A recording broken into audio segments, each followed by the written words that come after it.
We can't, Tom. We can't do We this. must. We can't do It this. needs to be done. I'm so... I feel the need. He's so... The need for speed. G'day! I'm Ash, hope you're all doing fantastically well. Welcome yourselves to the Hype server, or the Dev server, for Update Danger Zone.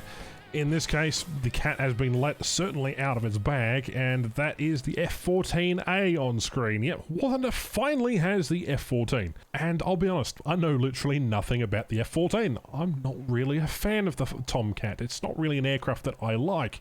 I'm more of an F-18 fan or an F-111 fan. Mind you, this is unprecedented territory that War Thunder has, well, basically delivered upon us. And it is a tech tree aircraft, and there is no premium aircraft. Anyway, we'll get onto that in a minute. Now, the majority of the update features about 5 aircraft in total, about 6 or 7 tanks, as well as 2 new maps, and about a few handfuls of ships as well, which we'll all cover in this video briefly. But if you want to stay really up to date, check the forums in the description down below. Anyway, in the game files, there was this German aircraft, which should be particularly interesting as it has a new radar. And then there was also a premium Stuka that was also found, this being a battle rating 1.3 rank 1. No other information has yet been released. Onto the 3 aircraft that are present on the dev server, that being the F-14A. This thing is a fantastically modelled aircraft with just beautiful textures and decent sort of graphics all around. It looks mean, it looks gnarly, and certainly should bring a new meta to top tier. It is armed with a Vulcan, and it's also got countermeasures, but the most important modification is the AIM-54s, which are incredibly useful sort of missiles. We'll cover those in a later video at some point, but this machine is definitely meta-breaking, at least for American top tier. So in and of itself is rather interesting, as you can have a whole host of just different ordnance here, as well as just different underslung things. So, you know, it's quite cool. Should be noted that this machine actually has the best radar in game, and it will have potential to be, well, the best thing since sliced bread. And I generally mean that because this thing can actually track 4 targets at once. So whether or not it will be broken, well, you'll have to just wait and see as we get into some gameplay in another video. Anyway, Russia gets a Su-17 M4, which is a rank 6 battle rating 11.0 aircraft with 30mm cannons and countermeasures. The equipment here is 4 R60s and can be also equipped with 6 R60s and a whole host of other things.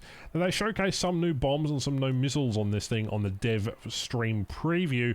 I can't figure out for the life of me which ones he actually showed off. So, you know, it's got a lot of ordnance. It is a close escort vehicle. I wouldn't be surprised. But there, have a look. KH-29s, your R60s, and obviously your accoutrement of sort of missiles and unguided rockets and your Fab 500s.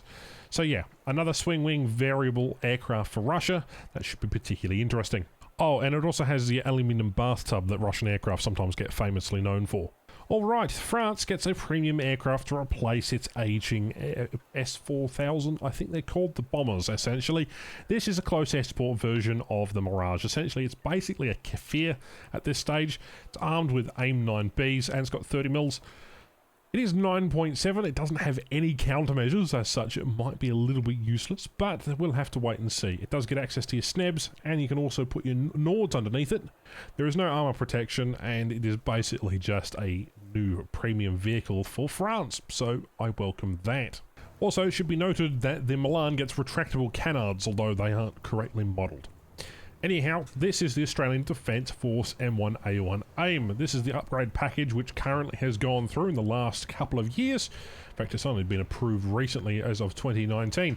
Essentially, this is an upgrade package for the M1 Abrams that Australia had, and this is coming to War Thunder in the form of a squadron reward vehicle. It's going to cost you 7,500 GE, and is it worth it? Well, I don't know. I don't know enough about Abrams to really understand well, how they work. I'm not really a top tier ground player anyway, but I can tell you this much: it doesn't have access to DM22.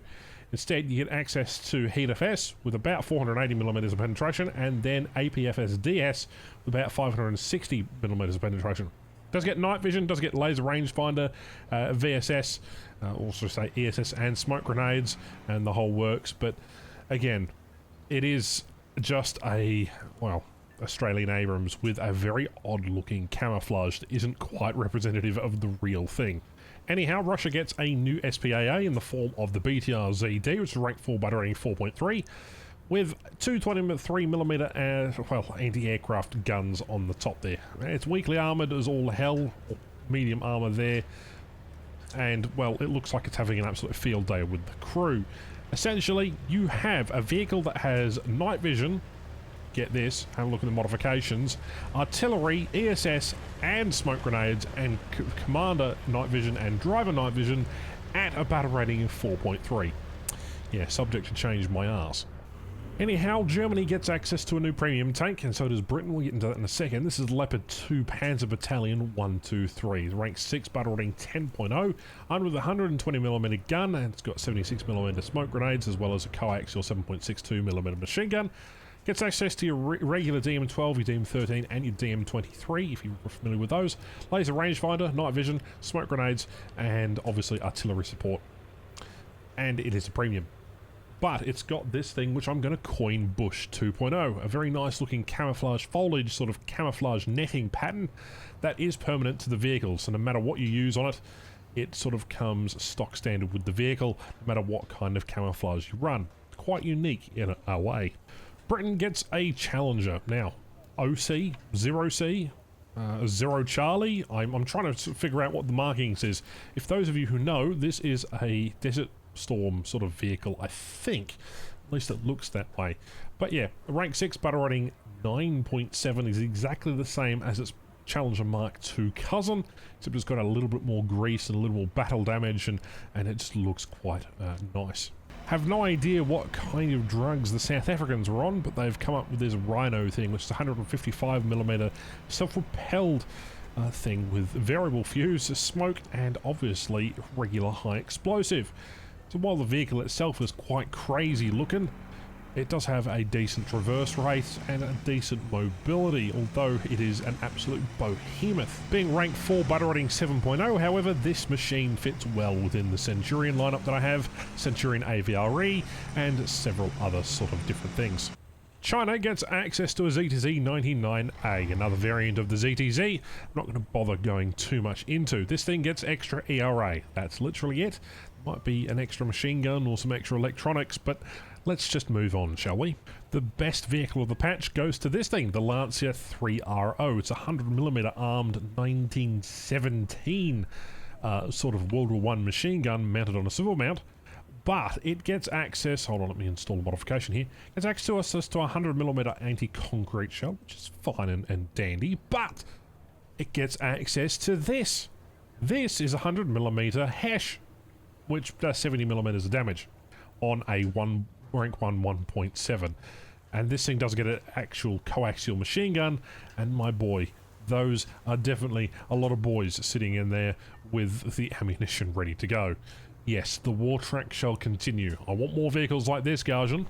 Anyhow, there is a VBC Part 2, or as I'm going to call it, the PT2. This is basically a Dardo combined with a Centauro, and what you get is a very nice wheeled boy.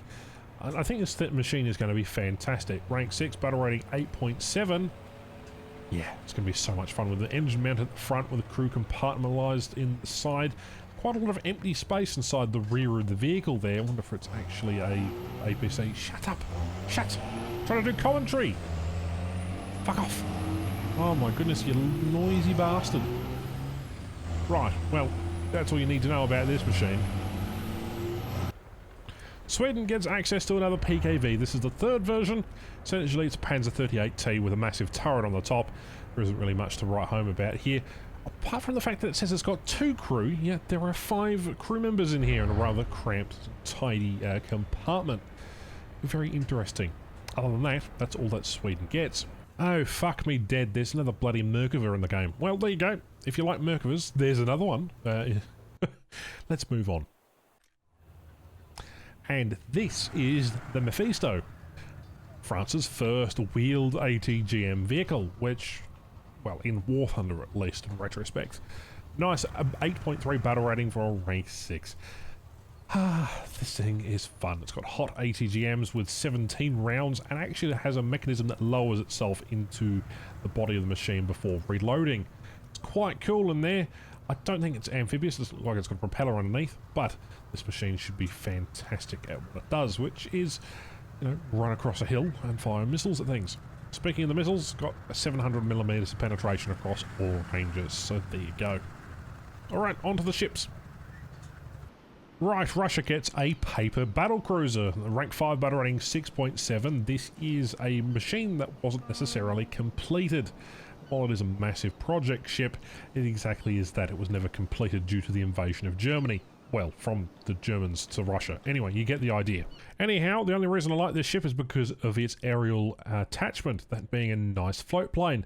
I don't know why we don't get these in the regular air trees. It'd be nice to be able to actually play these. Anyhow, let's move swiftly on.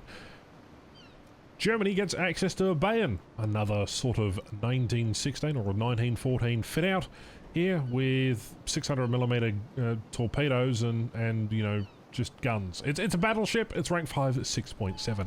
And this is another motor gunboat from Britain, rank 1 1.7. Dainty. And there's obviously the very sinkable HMS Hood. Pity there's no Bismarck. Should be noted that these things actually come equipped with rocket anti-air for some odd reason. And Italy gets a rank 2 battle rating 4.3 destroyer. Woo. But there you go, you've been updated. That's all the new vehicles as the first edition of the dev server. If there's any more, I'll probably do separate videos on them later. If not, we'll see you in the new patch. I'm going to go back to drinking some whiskey and I'm going to try and fly an F-14A whilst also understanding not how to fly the vehicle and also not understanding how the multiple lock-on system thing, radar thing works. Alright, bye-bye. Have fun.